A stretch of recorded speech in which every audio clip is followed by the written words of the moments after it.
Now, the greatest radio shows of all time. Suspense. The Shadow Node. Washington calling David Harding, Counter Spy. Classic radio theater. The Great-Gildersleeve. Fibber McGee and Molly. Dragnet. Gunsmoke. The Lone Ranger. Now, step back into our time machine with your host, Wyatt Cox. Good evening, friends of the Inner Sanctum. Willard Waterman, starring in an episode of The Great-Gildersleeve from 70 years ago today, March 19th, 1952. Gildy is working on growing his garden. And I know here it's still really, really cold in the mountains of northern Nevada, so no gardening yet here. We thank you for joining us on this Saturday, 19th day of March, the 78th day of 2022. 287 days remaining until we get to 2023. Today, the last day of winter. Now, for most of the America, the meteorological winter still has a ways to go here in northern Nevada. People ask, when do we have our last snow? We tell them Flag Day. And that's a little exaggeration, but not much. Things happening on this date in history. The Citibank of New York became the site of the first bank robbery in U.S. history on this date in 1831. Over $245,000 taken. That would be over $6.5 million today. Congress establishing time zones and approved daylight saving time on this date in 1918. I have to make sure I say that correctly because it's not daylight savings time. It's daylight saving time, although I don't know that we save that much daylight. Gambling legalized in Nevada on this date in 1931. In 1941, the 99th Pursuit Squadron, the Tuskegee Airmen, the first all-black unit of the Army Air Corps, activated. And in 1945, Adolf Hitler issued his Nero Decree, ordering all military installations, industries, shops, transport facilities, and communications facilities in Germany to be destroyed. The Academy Awards first televised on this date in 1953, and in 1962, Bob Dylan releasing his first album. The House of Representatives began broadcasting its day-to-day business on this date in 1979 by the cable television network C-SPAN. Solution for the lack of confidence in government, Mr. Speaker, is more open government at all levels. I hope, for example, that the leadership of the United States Senate will see this as a friendly challenge to begin to open their proceedings. The gentleman's time has expired. The first speaker viewed on C-SPAN on this date in 1979, then Congressman Al Gore of Tennessee. C-SPAN has expanded from its singular network focusing on the House to a C-SPAN 2 focusing on the Senate, and C-SPAN 3 airing other governmental hearings and related programming. They also broadcast on radio WCSP-FM, a group of other websites that provide streaming, and they have an app.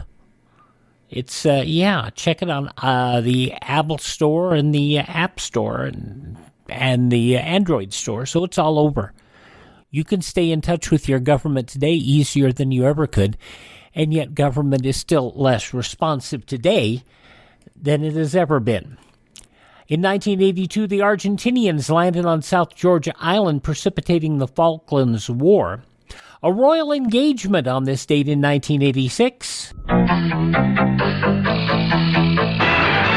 LBC News, Prince Andrew and Sarah Ferguson are engaged. Buckingham Palace has announced the news. The statement from the palace reads, "It is with the greatest of pleasure that the Queen and the Duke of Edinburgh announce the betrothal of their beloved son Prince Andrew to Miss Sarah Ferguson, daughter of Major Ronald Ferguson and Mrs. Hector Barantes." Later that day, Prince Andrew told the media how it happened. I asked Sarah some weeks ago, and Sarah actually said yes, which surprised me. Sadly, the royal marriage didn't last as they separated in 1992 and divorced in 1996. Scandal coming to the head on this date in 1987 as Jim Baker resigned from the PTL Club. His wife and co-host on the PTL Club television show, Tammy Faye Baker, spoke to viewers. We'd just like to tell the people that we really love them. We're very sad right now. We're going to miss them. Jim will be back soon, and he's going to give everyone a statement. He'll be back very soon, and he'll come back and explain our side of what happened. And that won't be too long from now, and so I just want to thank everyone for being patient with us. Between money woes with Baker's Heritage USA and a sex scandal involving Church Secretary Jessica Hahn, Baker had no choice. Televangelist Jerry Falwell took over operations of the PTL Club and condemned Baker. He needs to come clean about Jessica Hahn and repent. That little girl, 19, 20 years of age, in my opinion, was injured for life by that terrible travesty in Florida. He needs to come forward and say, yes, I did it. And I've asked God's forgiveness. He needs to say to Jessica, please forgive me. That's the Christian approach. As far as Baker is concerned, he has remarried, and he's back on television and on the internet, touting books and things as well. Not much has changed. Jim Baker, the scandal that took him down from the PTL Club on this date in 1987. Operation Anaconda ended on this date in 2002 after killing 500 Taliban and al-Qaeda fighters with 11 Allied troop fatalities. President Bush announced on this date in 2003 the start of the military campaign against Iraq shortly afterwards in a televised address from the White House. On my orders, coalition forces have begun striking selected targets of military importance to undermine Saddam Hussein's ability to wage war. The strike, called a decapitation attack, aimed at Iraqi President Saddam Hussein and other top members of the country's leadership. In 2011, after the failure of Muhammad Gaddafi's forces to take Benghazi, French air forces launched Operation Harmattan, beginning foreign military intervention in Libya in 2011. Passing away on this date in history, author Edgar Rice Burroughs, actor Edward Platt, the chief in Get Smart, also auto engineer John DeLorean. You may not know the name Calvert DeForest. He was best known as Larry Bud Melman on The Letterman Show. He passed away on this date as well. Also, R&B singer Luther Ingram, science fiction novelist Arthur C. Clarke, and the founder of the Westboro Baptist Church, Fred Phelps. All those nice people passing away on this date in history. This is the birth date of Wyatt Earp, and I tell this story from time to time. I was not named after Wyatt Earp. I was named after Hugh O'Brien, because Hugh O'Brien was Wyatt Earp on TV. My mom had a crush on him, and that's her story, and I'm sticking to it. Anyway, Wyatt Earp, born on this date in history. The very, very funny Moms Mabley. Mod Squad's Teague Andrews. She was Lorelei Brown, the landlady in My Favorite Martian. Pamela Britton, born on this date. American-born actor Patrick McGowan. And the author of Goodbye Columbus, Portnoy's Complaint, Philip Roth, the author, all born on this date in history. Fran Drescher's mom in The Nanny, Renee Taylor, 89 today. Swiss actress Ursula Andress, 86. Clarence Frogman Henry, 85 years old. You've heard his music if you ever listened to Rush Limbaugh. He did the Ain't Got No Home back in 1956, and I Don't Know Why I Love You, But I Do in 1961. Limbaugh gave his career a little bit of a resurgence by using his Ain't Got No Home as the homeless news theme on his show. Palestinian-born assassin Sirhan Sirhan, 78, and there's another situation that it's too political to get into on this show, but let's see. Pointer Sisters' Ruth Pointer is 76, actress Glenn Close, 75, Bruce Willis, 67, Matt Sydal, you've seen him on AEW Wrestling, he is 38 today, the wife of CM Punk, retired wrestler A.J. Lee, 35, and the mentalist Josie Lauren is also 35 today. And those just a few of the people who celebrate the 19th day of March as their birthday. If this is your birthday... Hi, we're the Four Freshmen, and we just want to say, Happy birthday to you. From 70 years ago, March 19th, 1952, Willard Waterman as the Great Gildersleeve. That comes up next on this Saturday edition of Classic Radio Theater with Wyatt Cox here on your favorite radio station. Are you in bad pain? You know what I mean. Your knees hurt. Your shoulder hurts. Your elbow and back are constantly killing you. And I'm sure you've tried every pain pill or cream available at the drugstore. Am I right? Well, here's something you haven't tried. Pain Magic. Pain Magic is not available at any drugstore. The only place you can get it is by calling the special toll-free number I'm about to give you. And to make things even better, call right now and find out about our buy one, get one free offer. We're so confident it'll work for you that we offer a free bottle with your purchase. No prescription required. Call now to learn how you can get Pain Magic and get rid of your pain. Remember, your results may vary. 800-492-8164. 800-492-8164. 800-492-8164. That's 800-492-8164. Now on this Saturday edition of Classic Radio Theater, the second Great Gildersleeve, Willard Waterman, starring in an episode of the Great Gildersleeve, 70 years ago today, March 19th, 1952. The Kraft Foods Company presents Willard Waterman as the Great Gildersleeve.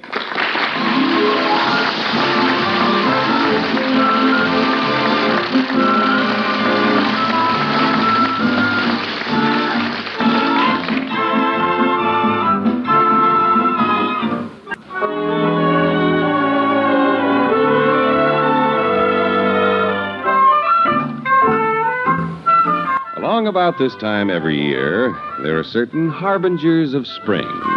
The merry chatter of birds in the trees, the crack of a bat on horsehide, and people coming out of their houses to dig in the yard.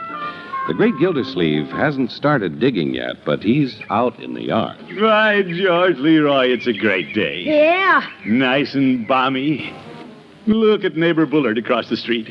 Happy as a bird dog digging in his yard. What's he doing? He's gardening, my boy. Turning the soil, planting the seed, working with his hands. Let's sit down here in the porch.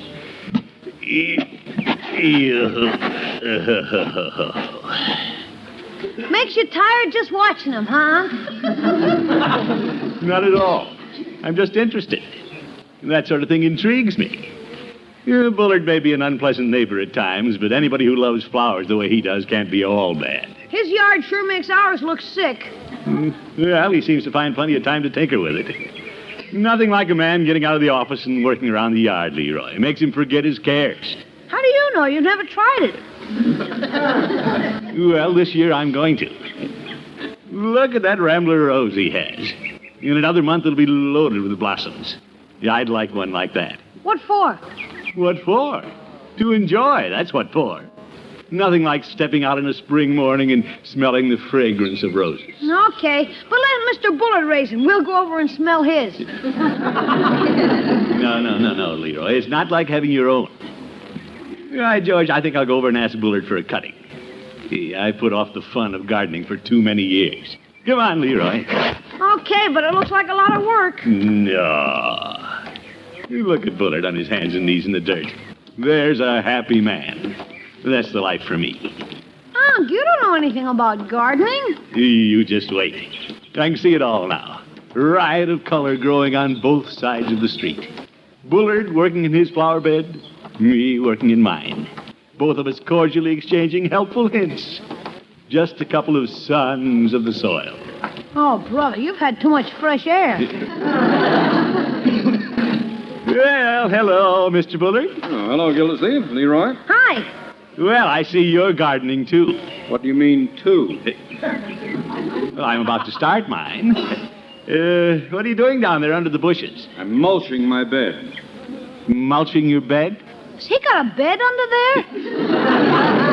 Oh, Leroy. Well, what's he doing? Well, just what he said he's doing. Mulching his bed. The mulch, Leroy, feeds and protects the plant. Yes, indeed. Where do you get that stuff, Mr. Bullard? From the compost pile. Oh? What's a compost pile, Unc? Well, you can see Leroy doesn't know much about gardening. Well, you should explain it to him sometime, Gildersleeve. I intend to. Mr. Bullard, how about giving me a cutting from your rose bush to start our garden? Gildersleeve, you don't take cuttings in the spring. You take them in the fall. You do? Yeah, I mean, you say, that's right. I'd forgotten it's March. My, how the time flies. Yes. Let's go home, Unc, and come back next fall. Well, of course, I knew fall was a good time, but I thought with intensive cultivation and all, cutting might grow all right if Mr. Bullard cared to give us one. No, Gildersleeve, I couldn't. These are my pride and joy. I developed the variety myself. You did? I wouldn't mention this if the fact hadn't already been published in numerous horticultural magazines, but this is known as the Rumsonola rose. Rumsonola? Oh, I see. For your first name, Rumson. What's his middle name, Rose? Leroy. Well, Mr. Bullard, I'd better be getting back home if I'm going to give you gardening competition this year. Competition? No, Mr. Bullard, you're not the only gardener in the block. Well, Gildersleeve, what makes you think you have a green thumb? Well... You'll never have a garden. You just looked across the street at my beautiful yard and got jealous. Is that so? Well, you wait until I come back from the nursery. I'll show you what I can do for that yard. I have a suggestion that might improve it. Oh? Put up a sign, no dumping. Watch it, Rumsonola Rose. Happy sons of the soil. Come on, Unc, let's go home.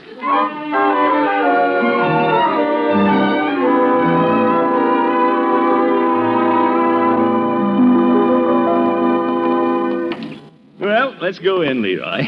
Nick's nursery. What are you going to buy, Unc? Well, I don't know yet. We'll talk to the man here. Can I help you, young fellas?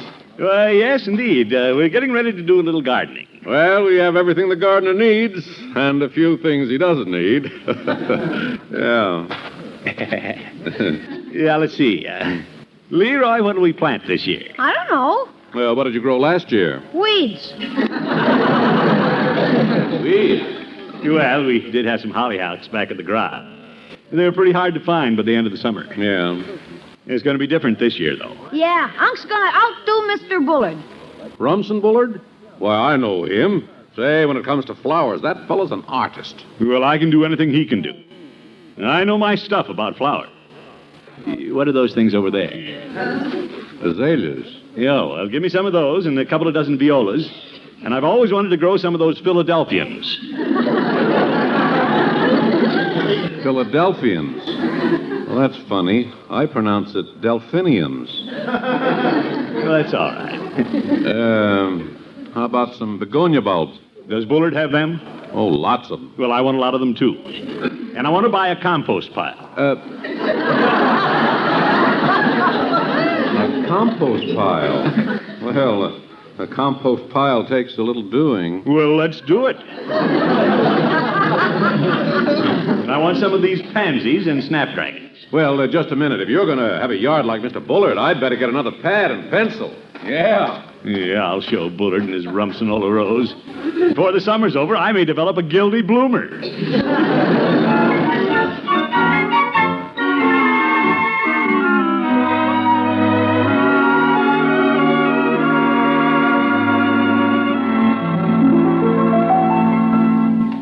A bigger car, Unc. Where are we going to put the rest of the stuff? Can't we get something else in the back, Leroy? Nah, it's loaded and so is the trunk. Well, we'll have to tie some more flats on top of the car. Here, give me a hand with this box. Okay. Up she goes.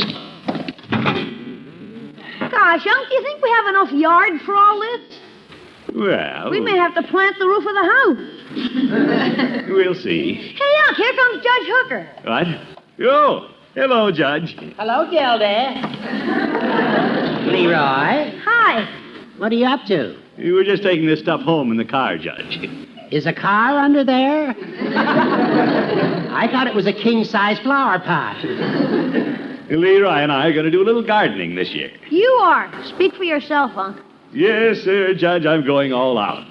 Before you know it, I'll be the Luther Burbank of Summerfield. I must say this is quite a surprise, Gildy. What gave you the urge? Did you see a little bird scratching the turf in the warm sun? No, he saw Mr. Bullard down on his knees in the dirt. Oh. Well, there's no greater satisfaction than watching the seed you plant yourself burst through the ground and rise to full flower, its color dazzling the eyes, its perfume titillating the senses. I get giddy just thinking about it. Giddy old goat. Let's see what you're putting in your garden. My, you have a lot. Azaleas, violas, and begonias. Judge, stop pawing through my plants. Yeah, you may get bitten by a snapdragon.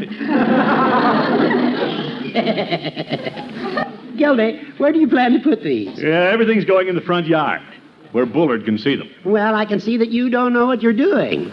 What do you mean? The front of your house is in the sun most of the day, and most of these plants require shade. They do? Now, these mignonettes and cinerarias would do splendidly at my house. Sell them to him, Unc. We got plenty. Gildy, I'm afraid with this selection, your garden is doomed. You need shade. By George, I'll go back and exchange them for some sunflowers. Leroy, you stay here with the judge while I go talk to Nick. Okay, Unc. While Gildy deals with his exchanges, we'll step away for a break. March 19th, 1952, The Great Gildersleeve on Classic Radio Theater with Wyatt Cox. Are you suffering with arthritis or osteoporosis? Do you have diabetes? Did you know that these are just two of the hundreds of diseases that have seen improvement with Dr. Wallach's incredible longevity products? You can't get them at a health food store. The only way to get them is to call us at 800-214-0065. That's 800-214-0065. Do you have heart disease, fibromyalgia, or high blood pressure? Do you have a terrible time losing weight? Dr. Wallach can help. He was a veterinarian and cured diseases in animals. He felt that he could do the same for humans, so he became a physician. Over 50 years of research and helping people like you goes into every bottle of Dr. Wallach's amazing discoveries. Do you want to feel better? Learn how to treat the cause of your problem rather than covering up the symptoms with drugs. Call 800-214-0065. That's 800-214-0065.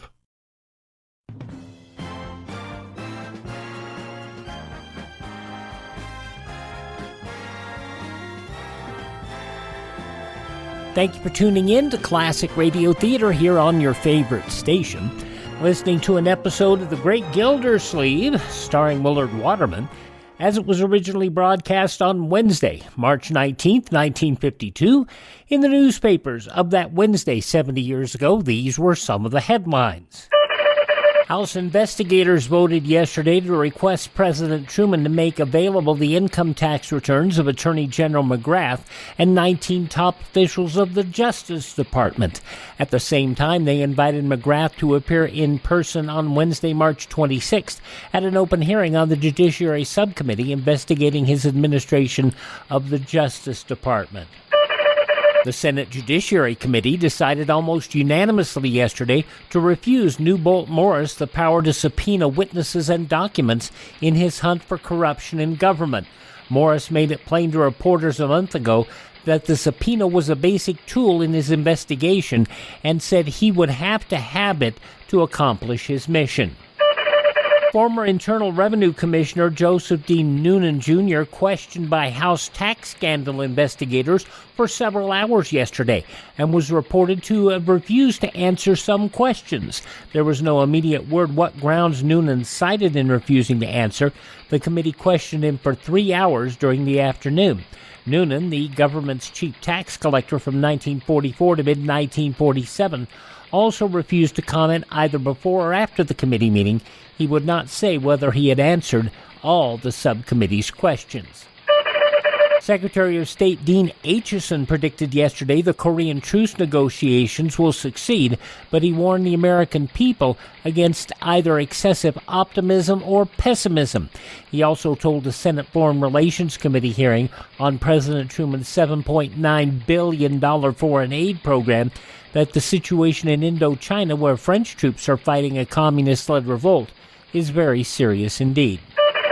The status of Korea's two capitals became a new stumbling block yesterday in armistice talks. An allied demand that Pyongyang be opened for inspection during a truce rejected by communist negotiators. The Reds coupled the rejection with the demand that the United Nations stop using Seoul as a port of entry for men and materials and seal off its nearby busy airfields during an armistice. And in Indianapolis, 12-year-old Thaddeus Starks lost a quarter in his bedroom. His search cost his father several $100s. The boy lit a candle to aid his hunt in the Indianapolis home, and his bed caught fire. And to make matters worse, the quarter is still missing.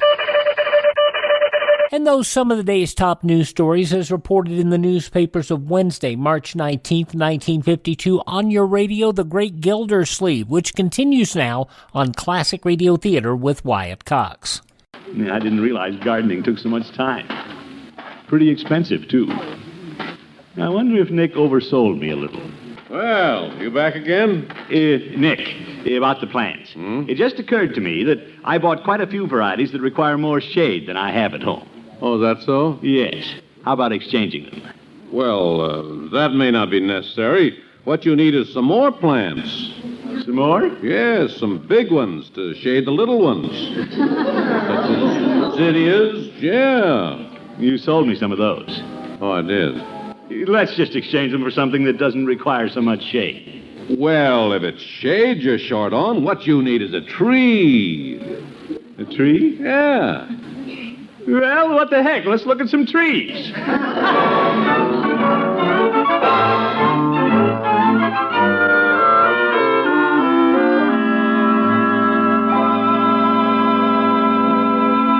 Now, Leroy, we'll start by planting the shrubs. We? Let's see what it says here. Dig a much larger hole than the root system requires. Break up the bottom of the hole with a pick. Where are you getting all that? Out of this book Nick sold me. Gardening is fun. Ah! Well, it is. Leroy? Yeah? Would you like to have the pleasure of digging the first hole? It's your garden, Unc. I want you to have the fun. Well, there's plenty of fun for all. I can see that. Unc? Yes, my boy. I've noticed Mr. Bullard always seems happiest when he's gardening all alone. Oh? And I want you to be as happy in your garden as possible. You do? So I'll be big about it and go fix my bike wheel. What a sneaky way to get out of helping me. Well, I'll go it alone. But I'll work up to the big hole by digging some little ones and plant these seedlings. I'll put a row right here.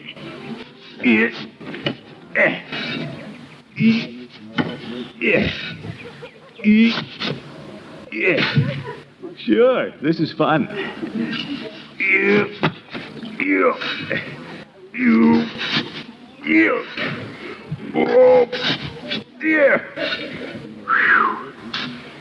Somehow I feel I should be sharing my happiness with somebody else.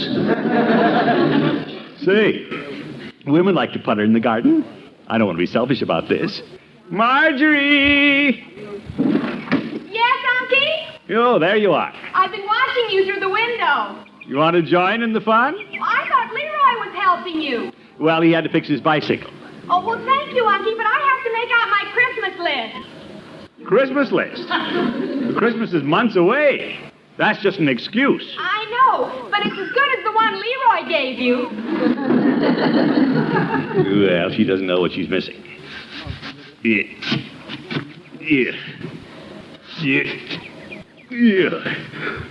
But if she and Leroy don't want to...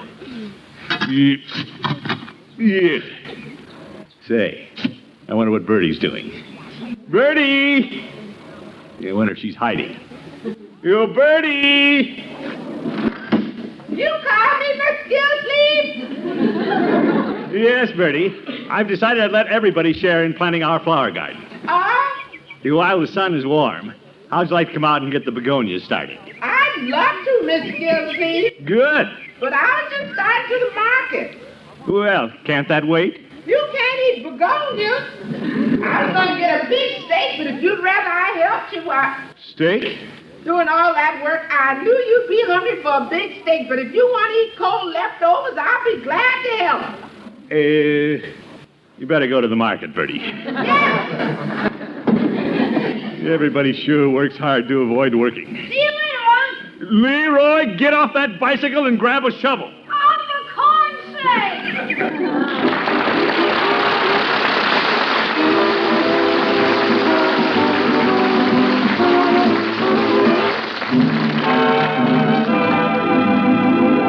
The Great Gildersleeve will be back in just a minute. March 19th, 1952, The Great Gildersleeve on Classic Radio Theater with Wyatt Cox. No offense, but are you a little fat when you look in the mirror? How would you like to learn the secrets to lose 3 to 5 pounds a week easily without joining the gym or going through any crazy diets? It's called Body Sculpt by Med Diet. For the last 2 decades, we've been helping people just like you that have pounds they want to shed. We've helped millions of people lose thousands and thousands of pounds over the years. And now it's your turn. Learn the secrets of how to lose weight with one simple phone call. You'll see an amazing difference in a matter of days. Don't believe us? We'll offer you a money-back guarantee. If you're ready to start losing weight right now, call right now to learn more about your risk-free order to Body Sculpt. Call for your risk-free offer. 800-738-5332. 800-738-5332. 800-738-5332. That's 800-738-5332. On Sunday's Classic Radio Theater, George Burns and Gracie Allen from 75 years ago, March 20th, 1947. Gracie buys a St. Bernard dog for protection. Seems that the dog doesn't like George at all. That'll be coming up on Sunday's Classic Radio Theater, but right now the conclusion of The Great Gildersleeve. Willard Waterman is the big man. March 19th, 1952, 70 years ago today.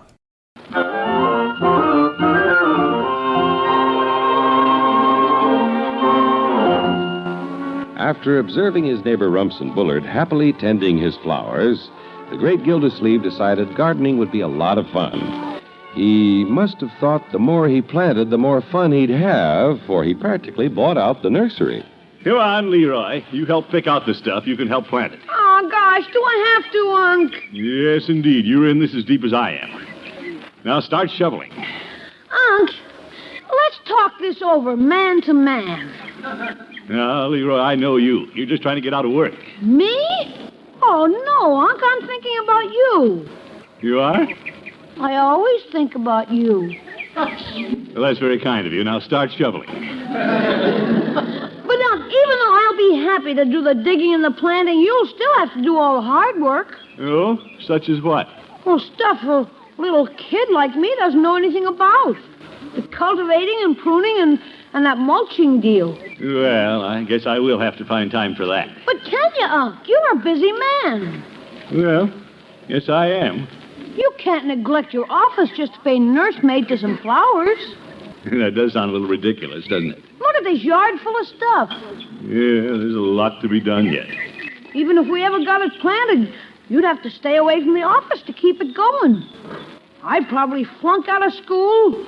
You'd probably lose your job. Before we knew it, there wouldn't be anything to eat in the house. Well, as Bertie says, we can't eat begonias. It isn't too late, Unc. We can return everything to the nursery, 90% unopened. Well... Wouldn't you feel good if you knew you didn't have to dig another hole? By George, it just isn't worth it. Let's put everything back in the car. Sure, everything we haven't planted. I may take up a few things I have planted. Oh, hello, Gildersleeve. What? Yo, Mr. Bullard. Didn't see you come across the street. I couldn't resist coming over to make sure I saw what I thought I saw. You're actually setting out plants. Yes, well, I must say I'm pleasantly surprised. I didn't think you cared whether or not you had a nice yard. We don't. We're taking the stuff. Leroy. Where are you taking it, Leroy? Well, we're going to... Yeah, I'll tell him, Leroy. Mr. Bullard, we're taking some of it around on the other side of the house. What? Well, apparently you bought enough to plant front and back. But look, I thought you Leroy, you're interrupting your elders. Yeah, I'm afraid Leroy doesn't like the work, Mr. Bullard. Well, it's much more pleasant with the proper equipment. Where did you get that shovel, Gildersleeve? From the fireplace. It is a little small. You have a tremendous amount of ground to turn. What you need is a cultivator. A cultivator? A small plow. What do we need then, a horse? Your uncle will be the horse. Me? You push the plow, Gildersleeve. Oh. The exercise will do you good. I've spent years at gardening, and look at my physique. Muscles. You, too, can have a chest like mine. By the way, where is yours? My chest? It's hiding behind your belt. Goodbye, Gildersleeve. Good gardening. Nosy neighbor. Unc, what happened? Leroy, don't ask questions. Just hand me the shovel. What a character.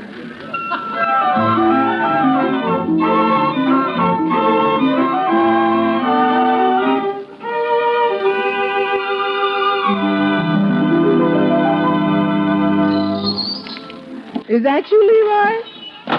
What's left of me? Boy, am I bush. You should be. You and your uncle been out there working all day. Dinner's ready. It's nearly dark, Leroy. How can he see what he's planting? Doesn't make any difference. He doesn't know what he's planting anyway.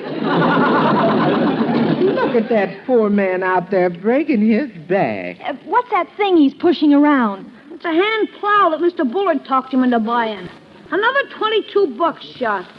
Well, I'm going to call him in to dinner. That should bring him in. Mr. Gildersleeve! Dinner! One more furrow, Bertie. Oh, come on in, Unc. Even horses have to eat. I'll be right in. Unky can't stand this kind of work. He should have stopped long ago. He couldn't. Mr. Bullard's been watching him from across the street. Oh, here he comes. Wash up, Unc. I am washed up. Shall I put dinner on the table? No, Bertie, don't rush me. Oh, poor Unky. Just let me go in and lie down on the couch for a minute. Uncle Mort, you're going into the pantry. Oh. Hey, he's punchy. It's been a hard day, Leroy. Did you run out of plants, Unky? No, I ran out of yard. Oh, couch, you look beautiful. I've been thinking about you for hours.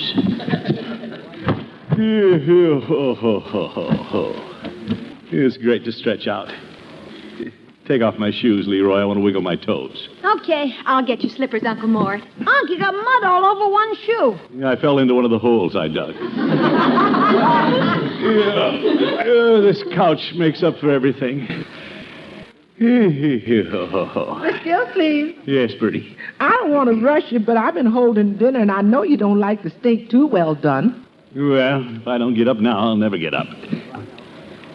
Hey, I can't get up. I got a catch in my back. Oh!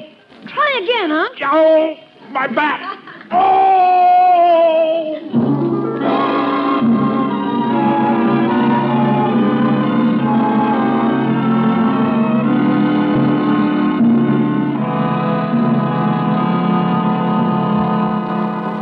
Do you feel better now, Unky? Yes, if I lie still. Except for the catch in my back and a couple of Charlie horses, I feel great. Wish Bertie'd tone it down. I felt that. Well, it must be Mr. Peavy with the things you ordered. I hope so. If you want anything, call me, Unky. You're all right, my dear. Good evening, Mr. Peavy. Yeah, hello, Bertie. Mr. Gildersleeve in? Yes, sir. He ain't going no place tonight. In the den, Peavy. Well, hello, Mr. Gildersleeve. Don't get up. Don't worry, I won't. Sit down, Peavy. Very well. Now, let's see if I brought all the things you wanted from the drugstore. And your heating pad, rubbing alcohol, liniment, callus pads, hairnet. Hairnet? Uh-oh, it's for Mrs. Pettibone down the street. Oh. Of course, I could leave it if you don't think you'll be able to get to the barber shop for some time. Never mind, Peavy. And I brought along a book you might like. A book? 25 selected poems for 25 cents. Compliments to the pharmacy. Yeah, thanks, Peavy, but Let's see what we have here. Mary, Mary, quite contrary, how did your garden grow? Peavy, I don't want to hear anything about gardens. Just plug in the heating pad, will you? Very well. Oh. Mr. Gildersleeve, Where did you get this sudden notion to start a garden? From Bullard. It's all his fault. He tricked me into it. He made it look like fun. Yeah, I could have told you it wasn't much fun. Mrs. Peavy and I tried it one summer. You did? We held our own for 2 months and then gave it back today in checks. All we have now is a window box. Yeah, I'll bet even that keeps you busy. No, it doesn't. Artificial flowers. Well, from now on, I don't want even a window box. Peavy, I spent $50 today on that garden. You spent $57.50. What? Counting the heating pad and the remedies. Here's the bill. I should send it to Bullard. He's responsible for all these bills, these aches, and pains. He even came over here and talked me into buying a plow. You don't say. If he ever comes here again, I'll chase him right off the property. I did it! All right, Bertie. Good evening, Bertie. Mr. Bullard. Mr. Bullard. My. I'd like to see Mr. Gildersleeve. Yes, sir, he's right there in the den. Thank you. If I wasn't flat on my back. Oh, hello, Peavy. Well, hello, Mr. Bullard. Gildersleeve, I hear you're not feeling well. Yeah, I'm not. Oh, I'm sorry. I have a little present for you. A present? For me? Is that what you're holding behind your back? Yes. I've been admiring your efforts in the yard. Oh, that. You're proving yourself as a gardener, and as a token of my admiration, I'd like to give you one of my most valuable possessions. Wonderful. What could it be? Here you are. A potted rumsonola rose. Another flower? Now, I hope you'll cherish it as I do. Tend it with loving hands. Now, first thing in the morning, dig a large hole. You start digging holes again. Gildersleeve, why are you looking at me with those wild eyes? Why are you getting off the couch? Gildersleeve, put down that pot. You wouldn't throw that at me, would you? Run, Peavy. The man doesn't know what he's doing. No, I wouldn't say that. Let me out of here. Look at him go. By George, gardening can be fun.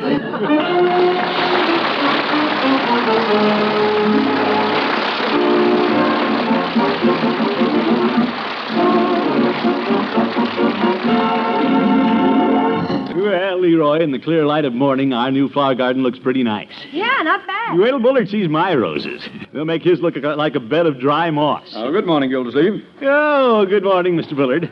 I was just out looking over the little rose bushes I planted yesterday. Mm-hmm. These were bare root roses, I presume. Oh, yes, bare root. That's the way you buy them, you know. Yes, I know. Because I surprised you the way I put in this garden. Yes, you certainly did. What do you think of it? Well, Gildersleeve, if the city will build a tunnel under your yard, it will have roses on the ceiling. Watch this. You've planted them upside down. That does it. Good night, folks. Great Gildersleeve is played by Willard Waterman. The show is written by John Elliott and Andy White and is partially transcribed.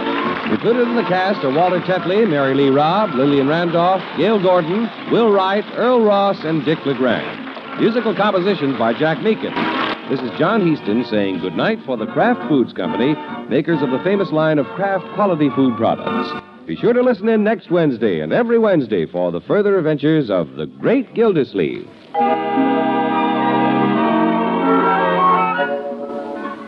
March 19th, 1952, The Great Gildersleeve on Classic Radio Theater. Please thank this station, support their advertisers. It is their kindness and courtesy that allows us to be with you each and every Saturday we roll around. Our webpage, classicradio.stream. You can stream our shows on demand. If you miss a day, you don't have to miss a single show. Classicradio.stream. That's classicradio.stream. Tell all your friends the great radio shows are right here at this spot on the dial. Classic Radio Theater with Wyatt Cox on your favorite radio station.